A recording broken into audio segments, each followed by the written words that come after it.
Talia Granger didn't expect to cry in the middle of a gas station parking lot.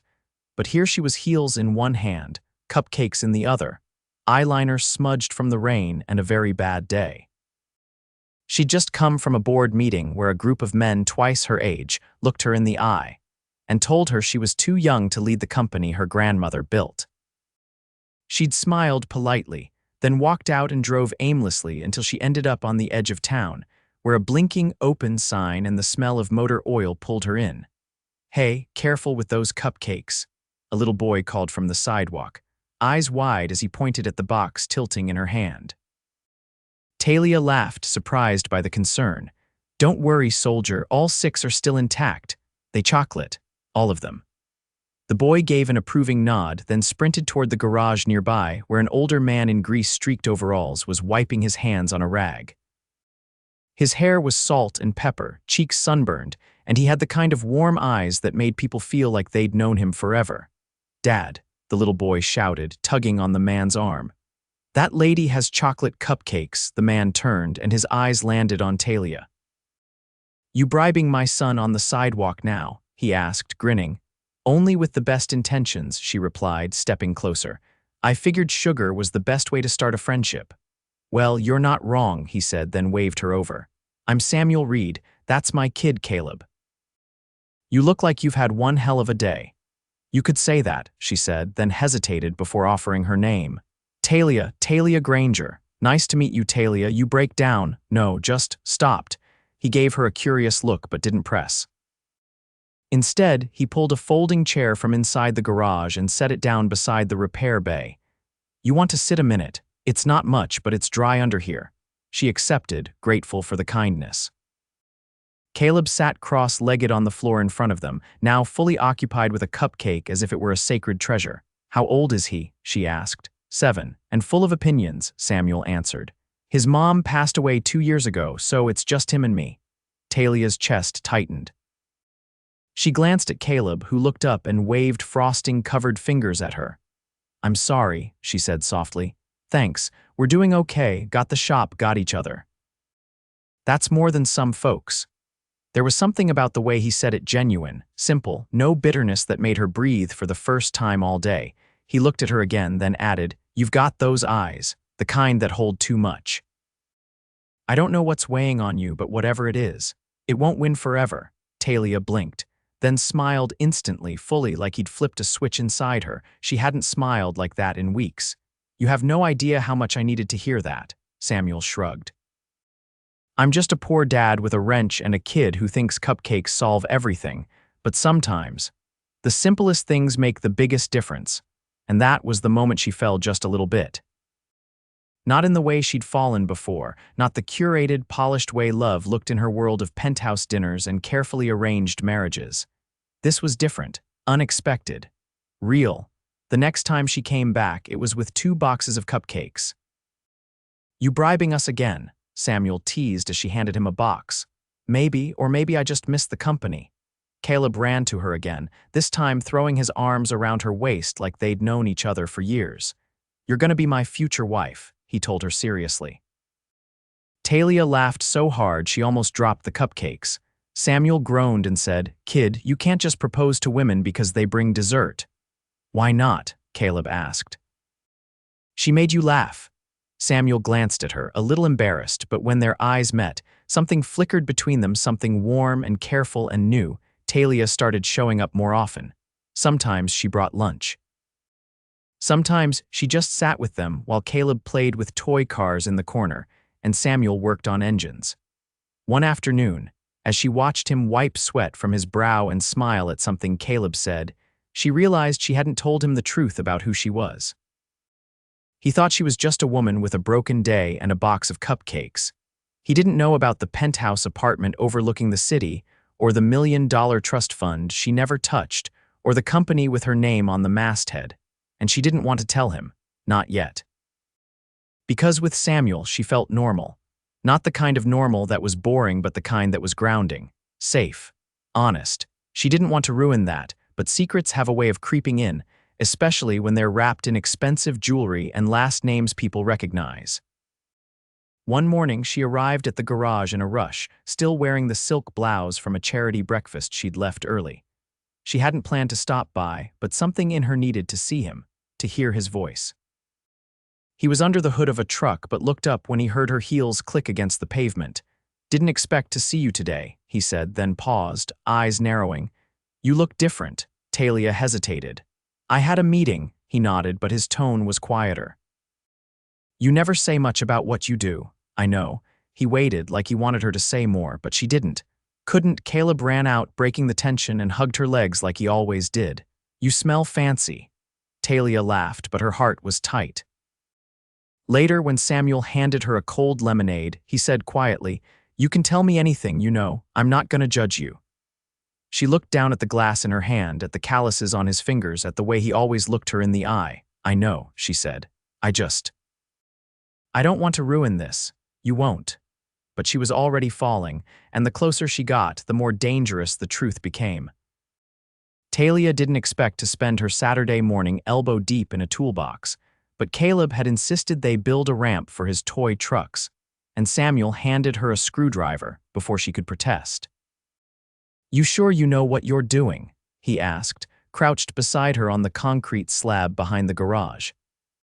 "I went to boarding school, not auto shop," she replied, holding up a bolt like it was a foreign object. "But I can follow instructions if you give them slowly." "Lucky for you, I'm a patient man," he said with a grin, tightening a hinge on the wooden board they were modifying. Kaleb sat cross-legged nearby, supervising with all the authority of a foreman. "That side's crooked." Samuel glanced at him. "You see me using a level, boss," Kaleb nodded solemnly. "Still crooked." Talia laughed, wiping sweat from her brow with the back of her hand. "He's going to run this place in 10 years, isn't he?" "5, Samuel muttered. "At this rate, I'll be retired before I hit 40. She handed him the next bolt.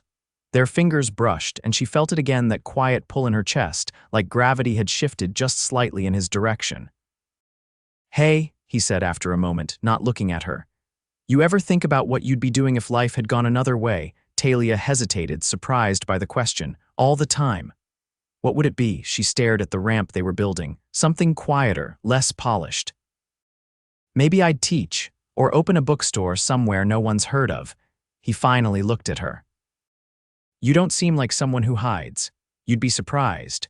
Their eyes held for a beat longer than usual, until Kaleb broke the silence with a triumphant, "Done," and sent his toy truck flying down the ramp with a whoop. Later that afternoon, while Kaleb napped on a cot in the back room, Talia helped Samuel inventory some parts inside the shop. The space smelled like pine cleaner and old rubber. There was a radio playing soft blues in the background, and the air was heavy with the kind of calm that only settled when the world outside slowed down. "Can I ask you something?" she said, flipping through a clipboard. "Sure." "Do you ever feel like you're pretending to be okay for your kid?" Samuel didn't answer right away. He finished labeling a shelf, then leaned against the wall, arms crossed. "Every day," he admitted. "But I figure if I keep showing up, if I keep trying, maybe he'll grow up thinking I was stronger than I actually was." Talia set the clipboard down. "You are strong." He blinked, caught off guard. "You don't even know the half of it." "Maybe not," she said, "but I know what it looks like when someone's trying their damn best, and you are." He looked at her for a long moment. "You're really not just passing through, are you?" "I didn't think I'd stay," she said honestly. "But now I'm not sure I want to leave." After she left that night, Talia drove back into the city and straight to a gallery event her assistant had confirmed 3 times. She walked through the marble entrance in heels she didn't remember putting on, her hair pinned up, a diamond bracelet catching the light with every movement. People turned when she entered, saw the name, the dress, the legacy she carried like a weight disguised as elegance. And all she could think about was grease under her fingernails and a crooked ramp built with 2 pairs of hands and a 7-year-old supervision. By the time she made it home, her doorman handed her a thick envelope. The logo on the front was unmistakable, Granger Holdings. She didn't open it. Just set it on the counter and stared at it like it might explode. The next morning, she was back at the garage before breakfast.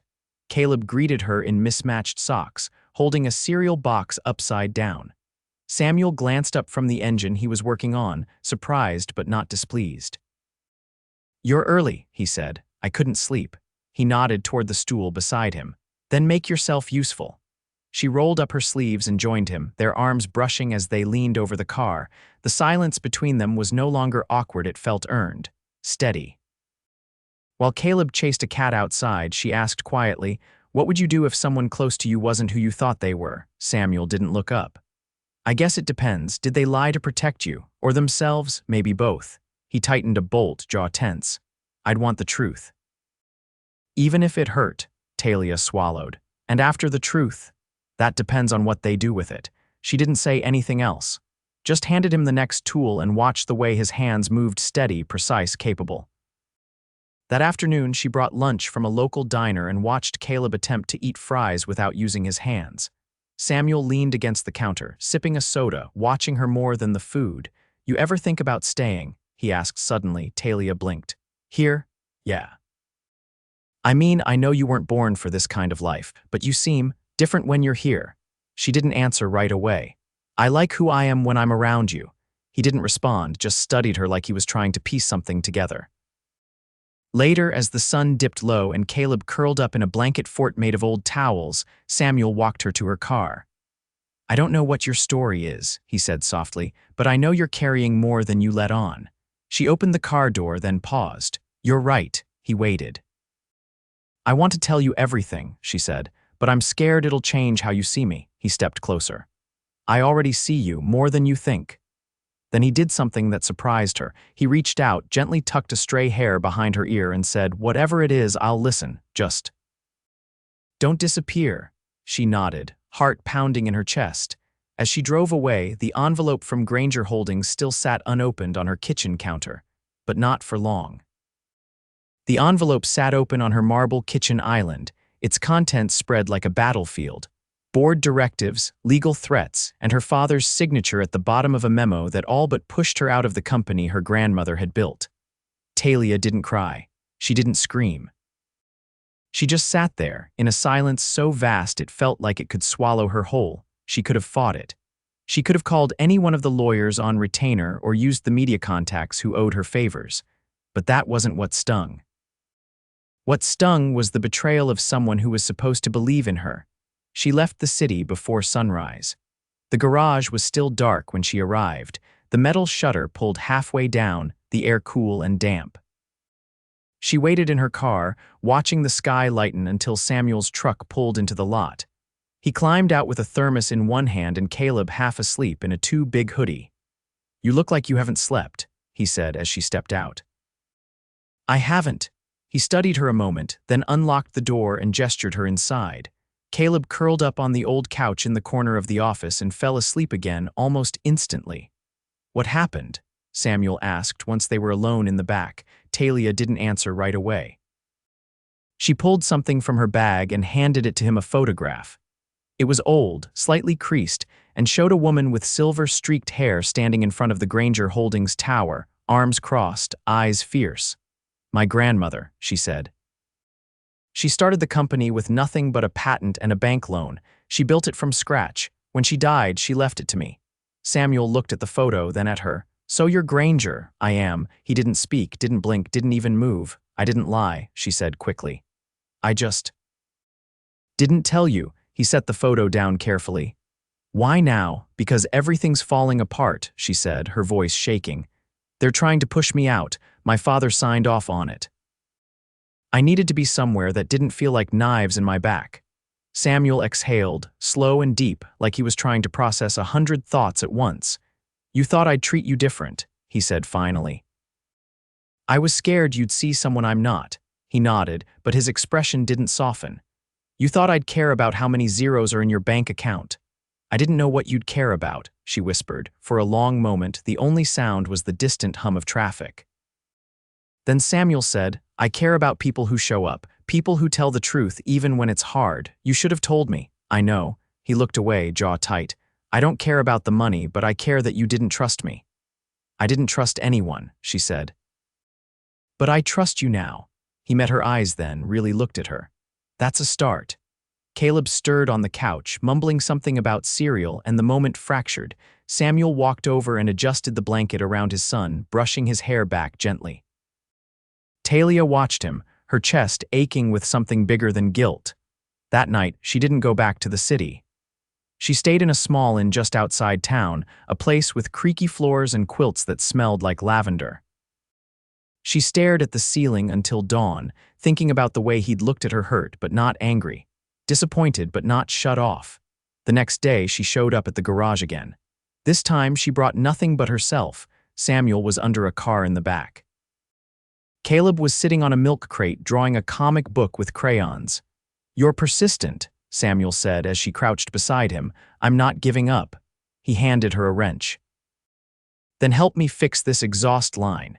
She worked in silence, grease staining her fingers, heat from the engine warming her arm. After a while, he said, "What are you going to do about the company?" "I don't know yet." "You going to fight them?" "Yes, but not for the company, for her." "For what she built," he nodded. "Sounds like something she'd be proud of." They finished the job in silence, and when they stood, their hands brushed. He didn't pull away this time. That afternoon, Kaleb invited her to his school's spring fair. He handed her a flyer with serious instructions about cotton candy and the dunk tank. "You coming?" he asked. "I wouldn't miss it." And she didn't. She arrived in jeans and sneakers, her hair in a ponytail, no jewelry except the locket her grandmother had left her. Samuel was already there, standing by the food booth, waving as soon as he saw her. "You clean up nice," he teased. "So do you," she shot back. Kaleb ran up with a plastic sword and declared her queen of the fair. She bowed dramatically and let him lead her to the petting zoo. Later, as they sat on a picnic blanket eating chili dogs, Samuel leaned over and said quietly, "You're different when you're here. I know. I like this version of you. It's the real one." He reached out, brushed a spot of mustard from her cheek, his fingers lingering just a moment too long. That night, as she drove back to the inn, Talia realized something terrifying and beautiful at once. She didn't just want to win back her company. She wanted a life with grease-stained wrenches, lazy afternoons, and a man who looked at her like she was worth seeing. She wanted him. And she had no idea how to make him believe she could belong in his world, not just visit it. But she was going to try. Talia stood in the middle of the Granger Holdings conference room, the floor-to-ceiling windows casting a harsh light over the polished table and colder faces. Her father sat at the head, flanked by the board members who had once shaken her hand with pride. Now they barely looked at her. "I'm not here to ask for permission," she said evenly, her voice calm but carrying. "I'm here to inform you that I've filed for a shareholder review.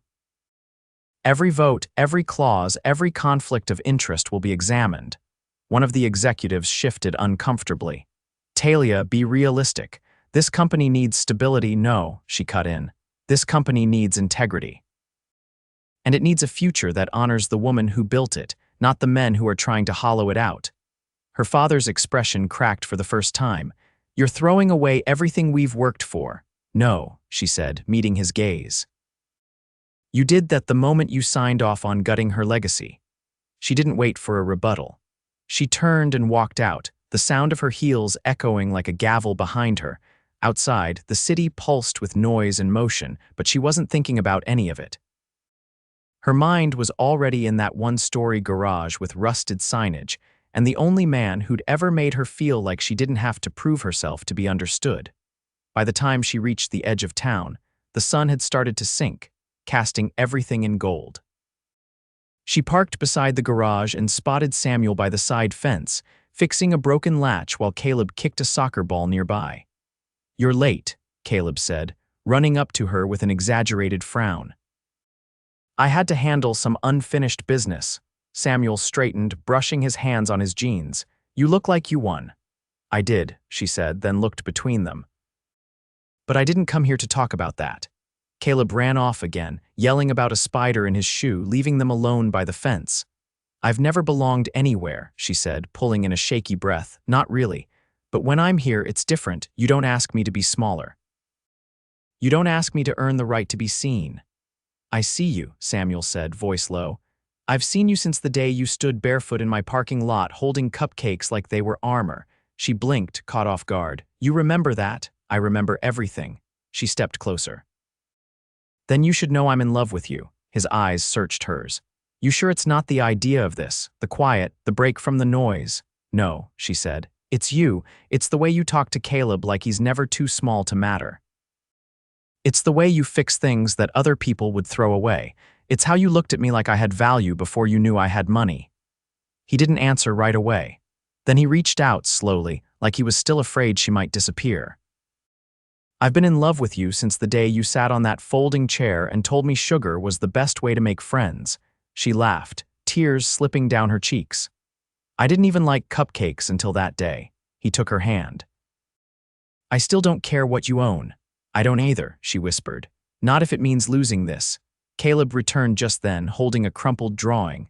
Look, I made us a house. It has a garage and a bakery and a rocket launcher. Samuel crouched to look at it. You planning to launch cupcakes into space? Kaleb nodded seriously. For aliens, in case they like chocolate too. Talia knelt beside them. That's the best plan I've ever heard. Samuel looked at her, something quiet and sure in his eyes. You staying, if you'll have me. He leaned in and kissed her soft, certain and unhurried. Kaleb groaned. Ugh, grown-up stuff. They laughed, and Talia pulled him into a hug, sandwiching him between them. Later, Samuel drove them to a hill just outside town, where the sky opened wide and the stars came out early. He'd packed a thermos and 3 paper cups and a blanket that smelled like cedar. As they lay under the fading light, Kaleb fast asleep between them, Talia turned to him. You once told me the simplest things make the biggest difference. I remember. You were right. You changed everything with a folding chair and a cup of lemonade, he smiled. You changed everything with a box of cupcakes and a truth you were brave enough to share. They didn't need anything more than that, not the city, not the suits, not the boardrooms, just them, and for the first time in her life, Talia didn't feel like she was pretending to be okay, she was. Completely. Finally, home. The new location for the community library had once been a forgotten mechanics lot on the edge of town, overgrown with weeds and rusted signage. Now, scaffolding rose like a promise, and the scent of fresh paint carried on the wind. Talia stood in the middle of it all, clipboard in hand, hard hat slightly askew, and dirt smudged across one cheek.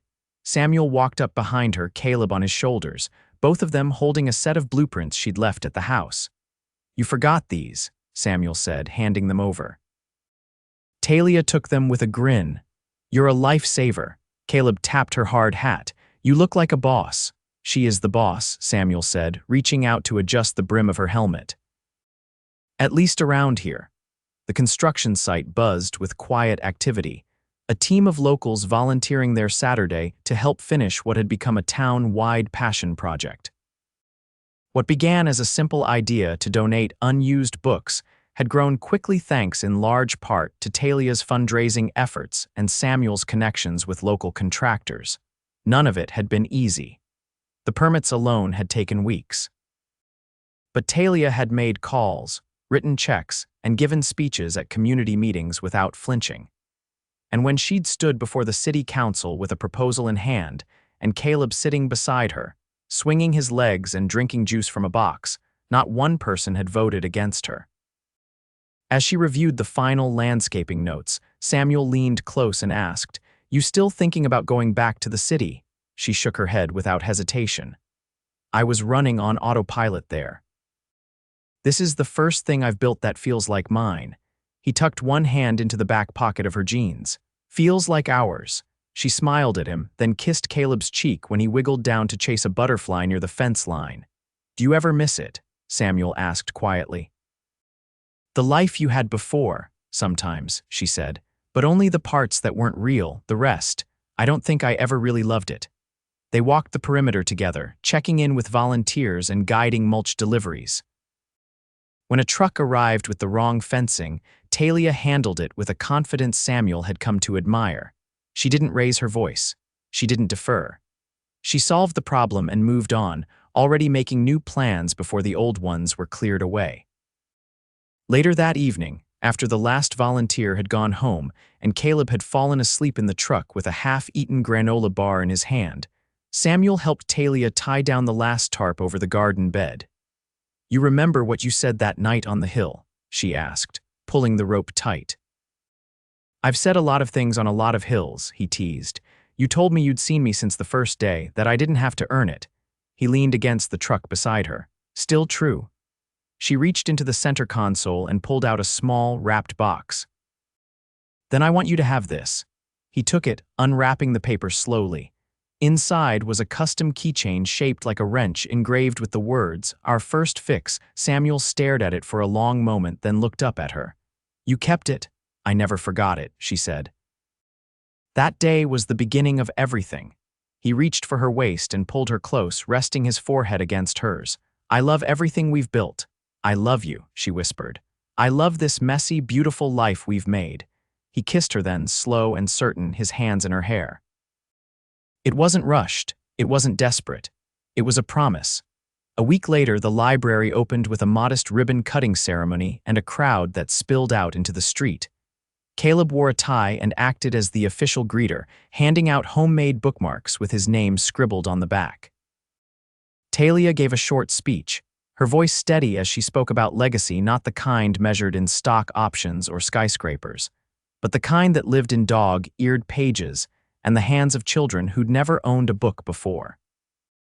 When she stepped down, Samuel was waiting with a bouquet of wildflowers and a kiss in front of everyone. Later, back at the garage, they hosted a small celebration with lemonade, grilled corn, and music playing from an old speaker Samuel had fixed just that week. Townspeople gathered in folding chairs and danced on the concrete, and somewhere between the laughter and the shared stories, it became clear that this wasn't just a good day, it was the start of something permanent. That night, after putting Kaleb to bed and tucking the last of the dishes away, Talia walked out onto the porch to find Samuel sitting on the steps, barefoot, sipping a beer. She sat beside him, resting her head on his shoulder. You ever think about forever? She asked. Only with you, he said. I used to think forever was something you signed in ink on paper, but now I think it's this. He reached into his pocket and pulled out a small ring, simple, elegant, a single emerald in the center. I was going to ask you tomorrow, he said. She stared at it, heart full. Ask me now, he took her hand. Marry me, Talia Granger, not for the name, not for the past, but for every quiet morning, every crooked ramp, every library that smells like possibility. Marry me for the life we've made. She nodded, tears slipping down her cheeks as she whispered, yes. He slid the ring onto her finger and they sat there beneath a sky full of stars, the future wide open before them. The garage stayed open, but now it shared a lot with a library that never closed its door to a child.